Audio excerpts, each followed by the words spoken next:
الحمد لله القائل إنما المؤمنون إخوة فأصلحوا بين أخويكم واتقوا الله لعلكم ترحمون أشهد أن لا إله إلا الله وحده لا شريك له وأشهد أن محمدا عبده ورسوله اللهم صل وسلم على سيدنا محمد وعلى آله وصحبه أجمعين أما بعد فيا أيها المسلمون اتقوا الله أوصيكم وإياي بتقى الله فقد فاز المتقون قال الله تعالى يا أيها الذين آمنوا اتقوا الله حق تقاته ولا تموتن إلا وأنتم مسلمون. Muslimin yang dirahmati Allah sekalian, marilah sama-sama kita tingkatkan keimanan dan ketakwaan kepada Allah Subhanahu wa taala dengan melaksanakan segala perintahnya dan meninggalkan segala larangannya. Semoga dengan ketakwaan yang sebenar-benarnya dan keimanan yang teguh akan menjadikan kita hamba yang berjaya dan berbahagia di dunia dan juga di akhirat kelak. Di hari yang mulia ini, khatib akan membicarakan khutbah yang bertajuk Fitnah Meruntuhkan Ukhuwah. Muslimin yang berbahagia, agama Islam adalah agama persaudaraan yang amat mementingkan ukhuwah dan kasih sayang sesama insan. Menjaga ukhuwah itu adalah satu kewajipan dan ianya perlu dijaga dengan sebaik-baiknya oleh semua umat Islam. Ukhuwah yang kukuh yang terjalin di antara umat Islam adalah berlandaskan tauhid kepada Allah Subhanahu wa taala.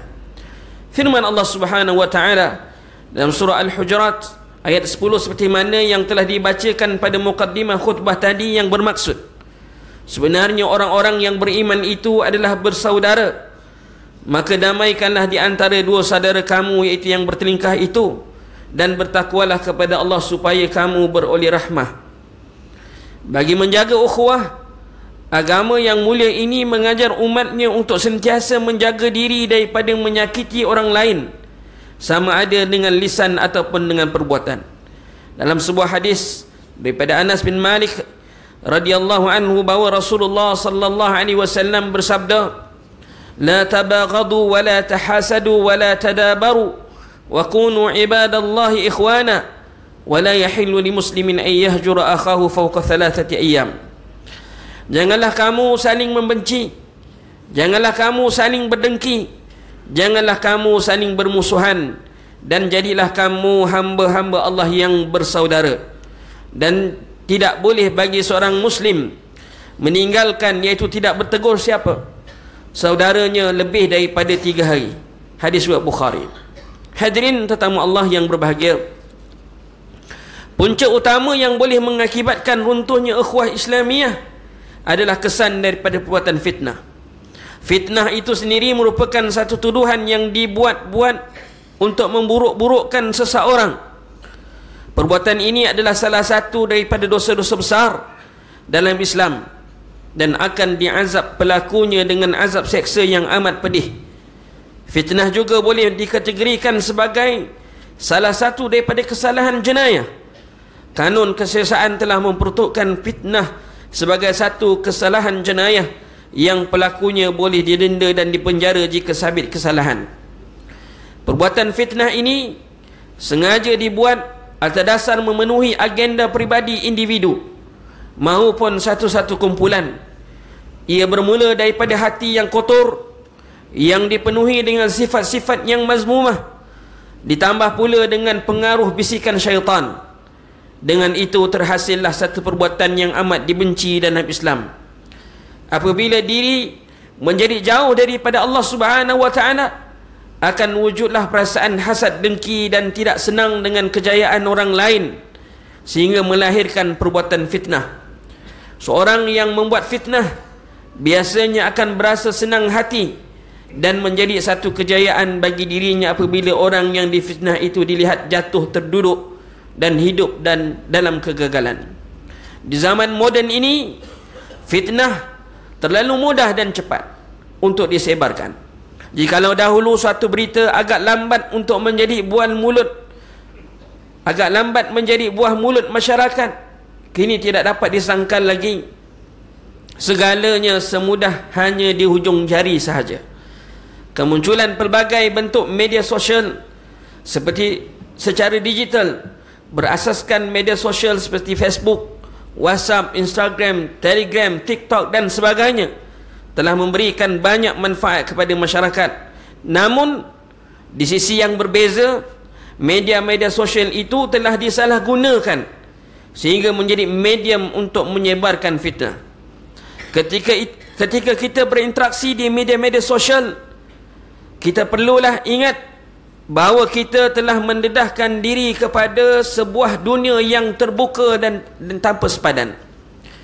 Oleh itu, kita perlulah menjaga adab-adab dan berakhlaklah sebagai seorang yang beriman kepada Allah Subhanahu wa taala dan hari akhirat.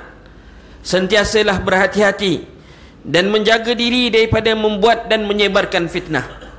Ini kerana bahaya fitnah itu akan mengakibatkan kita tidak dapat masuk syurga. Hadis daripada Huzaifah radhiyallahu anhu bahawa Rasulullah sallallahu alaihi wasallam bersabda, "La yadkhulul jannata qattat."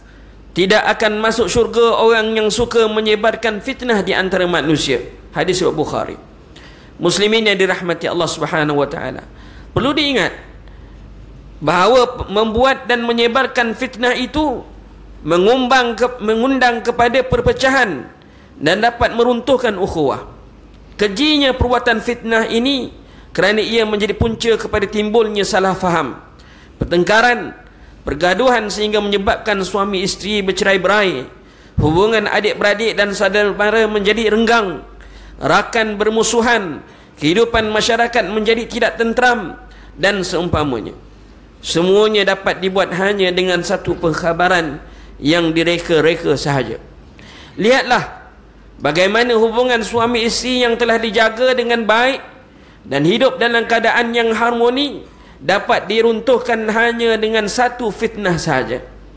Adik-beradik yang sama-sama membesar dan saling berkongsi kisah suka dan duka menjadi renggang hubungannya dan berlaku pergaduhan hanya dengan satu fitnah sahaja. Saudara mara yang kuat hubungan persaudaraan mereka, saling ziarah menziarahi dan selalu bertanya khabar, akhirnya tidak bertegur siapa, hasil daripada satu fitnah sahaja. Rakan-rakan yang menjadi tempat bertukar-tukar cerita dan melakukan aktiviti bersama-sama bertukar menjadi musuh akibat daripada satu fitnah sahaja. Begitulah besarnya fitnah, bahaya fitnah yang dapat meruntuhkan ukhuwah sesama umat Islam.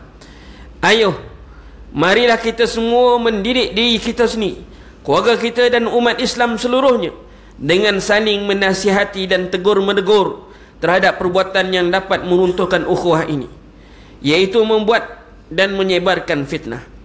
Berhentilah daripada menjadi ejen penyebar berita-berita yang tidak benar.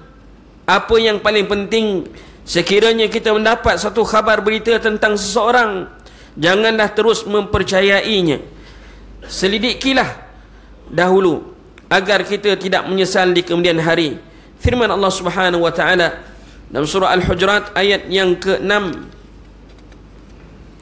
Ya ayyuhalladzina amanu in ja'akum fasiqun binaba'in fatabayyanu an tusibu qauman bijahalatin fatusbihu ala ma fa'altum nadimin. Wahai orang-orang yang beriman, jika datang kepada kamu seorang fasik membawa satu berita, maka selidikilah untuk menentukan kebenarannya, supaya kamu tidak menimpa satu kaum dengan perkara yang tidak diingini dengan sebab kejahilan kamu mengenainya, sehingga menjadikan kamu menyesali apa yang telah kamu lakukan. Hadirin yang berbahagia, mengakhiri khutbah, marilah kita semua mengambil pengajaran terhadap perkara-perkara berikut. Yang pertama, umat Islam hendaklah meyakini bahawa perbuatan membuat dan menyebar fitnah adalah perbuatan yang dibenci oleh Allah Subhanahu wa taala. Yang kedua, ukhuwah sesama umat Islam perlu dijaga dengan baik kerana ianya merupakan satu kewajipan. Yang ketiga, umat Islam hendaklah saling mengingati dan memberi nasihat di antara satu sama lain agar tidak melakukan perkara-perkara yang mungkar. A'udzubillahi minasyaitanirrajim. ولا تطع كل حلاف مهين هماز مشاء بنميم مناع للخير معتد أثيم عتل بعد ذلك زنيم. Yang bermaksud, dan janganlah engkau patuhi setiap orang yang suka bersumpah dan suka menghina, suka mencela, yang kesana kemari menyebarkan fitnah, yang menghalang segala yang baik, yang melampau batas dan banyak dosa, yang bertabiat kasar selain itu juga terkenal dengan kejahatannya. Surah Al-Qalam ayat 10 hingga 13. Barakallahu li wa lakum fil Qur'anil azim wa nafa'ani wa iyyakum bima fihi minal ayati wadh-dhikril hakim wa taqabbala minni wa minkum tilawatahu innahu was-sami'ul alim. Aqulu qawli hadha wa astaghfirullahal azim li wa lakum wa lisairil muslimina wal muslimat fastaghfiruhu innahu wal ghafurur rahim.